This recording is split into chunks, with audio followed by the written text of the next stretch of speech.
সমগ্ৰ অসম ৰাইজ, বিশেষকৈ আমাৰ অসমৰ মুছলিম সমাজ, আমি যি দেশত বসবাস কৰিছোঁ, এই দেশত আজি নতুন নহয় যে আমি 10 বছৰ হৈছে, 100 বছৰ হৈছে, 500-700 বছৰ আগৰ পৰা আমি ইয়াত বসবাস কৰি আছোঁ।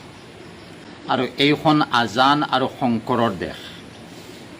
আজান শংকৰৰ দেশ হিচাপে আমি চলি আছোঁ আৰু গোটেই ভাৰতবৰ্ষ গণতন্ত্ৰ দেশ।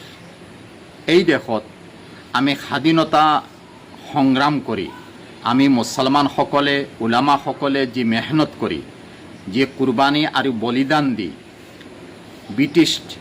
ব্ৰিটেইন ইষ্ট ইণ্ডিয়া কোম্পানীক আমি ইয়াৰ পৰা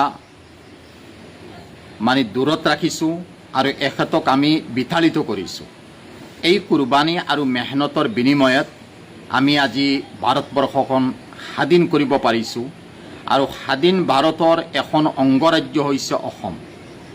এই অসমত যেনেকৈ আমি দেখিছোঁ, আমাৰ মুছলমানৰ ওপৰত জুলুম চলি আছে, অত্যাচাৰ, বেবিচাৰ চলি আছে।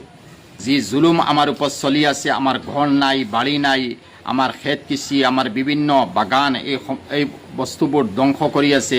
ঘৰ বাৰী নাই, আমি জমিনৰ ওপৰত আছোঁ আৰু আকাশৰ তলত আছোঁ। কিমান যে কষ্ট আমাৰ চলি আছে।